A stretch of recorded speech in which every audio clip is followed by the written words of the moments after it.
છોટાઉદેપુર જિલ્લાના બોડેલીમાં ખાતરની તંગી. ખેડૂતો વહેલી સવારથી લાઈનો લગાવવા છતાં પણ યુરિયા ખાતર નહીં મળતું હોવાથી ખેડૂતોમાં ભારે આક્રોશ. નમસ્કાર, આપ જોઈ રહ્યા છો લોક દર્પણ ન્યૂઝ નેટવર્ક, ગુજરાતનો પોતાનો અવાજ.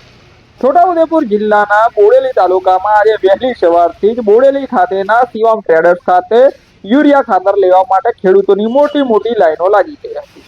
ખેડૂતો લાંબા સમય સુધી લાઈનમાં ઉભા રહેવા છતાં પણ તેમને ખાતર મળતું ન હતું, જેને કારણે ખેડૂતોમાં ભારે રોષ જોવા મળી રહ્યો હતો. ખેડૂતોનું કહેવું છે કે રોપણી અને પાક વિકાસના મહત્વના સમયે યુરિયા ખાતર ના મળતા ખેતીના કામોમાં વિક્ષેપ થાય છે અને દુકાનદારનું પણ કહેવું છે ઉપરથી પૂરતી માત્રામાં ખાતર મળતું નથી, જેના કારણે તેઓ પણ ખેડૂતોને જરૂરી પુરવઠો આપી શકતા નથી. ખાતરની અછતને કારણે ખેડૂતોમાં ભય અને નારાજગીનો માહોલ છે. ખેડૂતો સરકાર અને કૃષિ વિભાગને તાત્કાલિક ધ્યાન આપવા બોડેલી વિસ્તારમાં પૂરતા પ્રમાણમાં ખાતર ઉપલબ્ધ કરાવવા માટેની માંગ કરી રહ્યા છે. શું સમસ્યા છે સાહેબ? અમને અહીંયા ખાતર નહીં મળતું. અમે આ 2-3 દિવસથી ધક્કા ખાઈએ છીએ, તો માર્કેટમાં ગયા તો એમ કહી શકે પંચમહાલ વાળાનું ખાતર નહીં મળે એમ. એટલે પંચમહાલ વાળા શું સાહેબ ગુનો કરેલો છે? પંચમહાલ વાળો સાહેબ ના કહી શકે ખાતર આવવા. તો કઈથી આવો? અમે અહીંયા અમારા તાલુકો જાંબુગોડા, ગામ મસાબા, જિલ્લો પંચમહાલ. એટલે સાહેબ મેં 2 દિવસ આગળ આવેલો તો કે પંચમહાલ વાળાનું ખાતર નહીં મળે એમ કરીને પાછું મેં કરી જતો રહ્યો. ત્યાં પાછું આજે આવ્યો છું.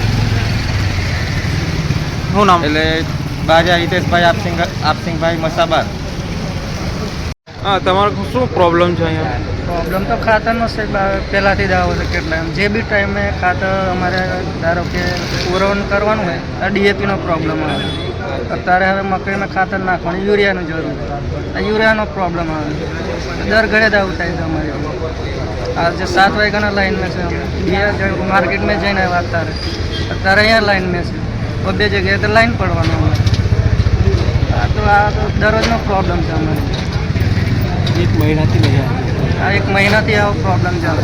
જ્યારે બી જે બી ખાતરની જરૂર હોય એ જ ખાતરનો અમારી પર પ્રોબ્લેમ આવે દર ઘડી. અને એ ટાઈમે ડીએપીનો પ્રોબ્લેમ. દુકાનવાળા શું કરે? દુકાનવાળા તો ઉપરથી સ્ટોક નહીં આવતો પૂરો, એવું કે. અને આની પહેલાં તમે બીજો કોઈ જગ્યાએ તપાસ કરેલી? બીજા તો માર્કેટમાં જઈને આવ્યા તો બી 2 વાગ્યા પછી લાઈન, ઘણી બધી લાઈનો છે. અને તેવી તો લાઈનો છે તોય છતાં કે 2 વાગ્યા પછી, બપોર પછી. શું નામ? જીતેન્દ્રભાઈ ઈશ્વરભાઈ રાઠોડ.